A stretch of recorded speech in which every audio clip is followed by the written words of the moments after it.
Here's a frequently asked question I get. What kind of gear do I need to shoot content for my construction company? And my answer to this is always more.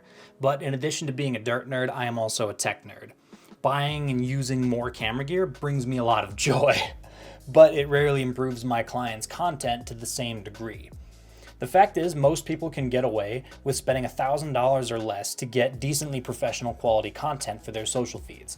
Here are the 5 things that you absolutely can't skip out on. Believe it or not, you don't need a pro-grade DSLR or mirrorless camera with a suite of high-dollar lenses for quality content. It's absolutely astounding what even a base-level iPhone is capable of these days. There are even shots in my demo reel that were recorded on an iPhone 12 mini. If your phone can record vertical video at 1080 by 1920, then you're in the clear. If you have an iPhone 14 or better, you have access to amazing pro-level tech such as stabilization, multiple lenses, HDR. Just be sure to get a good case if you're going to be shooting on job sites. However, you're still stuck with a minuscule sensor, and sensor size is one of the fundamental advantages that you get with big cameras. If you want to get real serious about your content, and you have the budget to spare, consider upgrading to an APS-C size or full-frame DSLR or mirrorless camera. Canon, Sony, Nikon, and Fuji are the best brands for this kind of content if you ask me. Again, if you're going to be on job sites, go for something with weather sealing, mostly to avoid dust contamination. And if you go this route, you're also going to need lenses. Kit lenses are great, but they're only going to give you comparable quality to your cell phone, in my opinion. To get that pro-level quality, you need wider lenses, meaning they have a wide aperture, which lets in more light and creates that beautiful blurry background. Now, these lenses don't have to be expensive. Depending on your brand, you can get a set of prime, non-zoom lenses for under $1,000. For the most flexibility, you'll want a wide angle, a short telephoto, and a medium or long telephoto at the minimum. Check out BH Photo and Adorama, and be sure to check eBay for used glass. Whatever you do, make this decision carefully. There are camera bodies, like not even including lenses, that can cost upwards of $30,000 by themselves. Like, it's really easy to blow your budget on gear that you don't even need. But if you're willing to take your time and learn how to run a camera properly, you can extract amazing footage out of $1,000 worth of pawn shop finds. Covered this in depth before. Rough video from time to time isn't a deal breaker, but quality sound is absolutely non-negotiable. If you're recording on your phone, I would recommend a set of DJI mic wireless microphones, which you can pick up for $330 for a pair of 2. This is going to get you great audio and dialogue for interviews. However, if you're shooting with a standalone camera, you're also going to need a shotgun mic. The onboard microphones for DSLRs and mirrorless cameras are pretty much garbage, and this is because they only record sound for the purpose of syncing it to audio captured with microphones.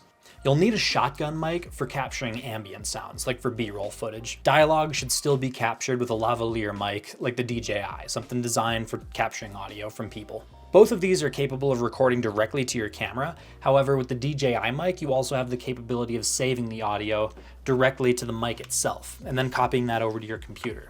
That alleviates the need for an external sound recorder, which allows you to keep your setup simple. This is the absolute minimum grip equipment that you'll need, and sometimes all you'll ever need. Something to keep the camera steady while you're in front of it. If you go for a cheap one, well, it'll work, but you're gonna get what you pay for, at least until it breaks. Like, trust me, go for the nicest tripod you can afford. If you're gonna be putting it through the ringer on job sites, go for something tough. Like, I use an old Manfrotto steel tripod from the 70s.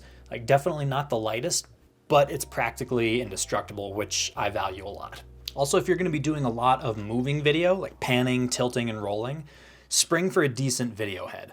These are tripod heads that resist being moved, which helps you get really smooth shots. Like, simple photography heads are going to jitter and jump, which just looks awful. And yes, the above even applies if you're shooting with a cell phone. They do make attachments that let you mount a phone to your tripod, either vertically or horizontally, and that's one of the things that's really going to set your footage apart.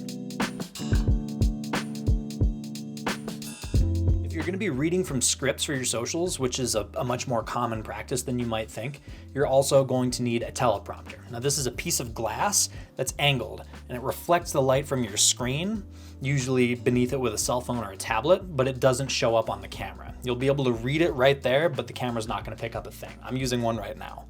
Now, depending on what you're shooting with, there are different styles of teleprompters available. I just search the internet and you're gonna find an option that'll work for you. Now, the only other thing you're gonna need is an extra cell phone with a teleprompter app, because the glass reflects the text. So you need to have the text reversed in advance so that you can read it normally. This is often the hardest part to learn, but you don't have to jump straight into Premiere Pro right from the get-go. There are simpler tools for editing your videos that can still get you really professional results, and these are a few of my favorites.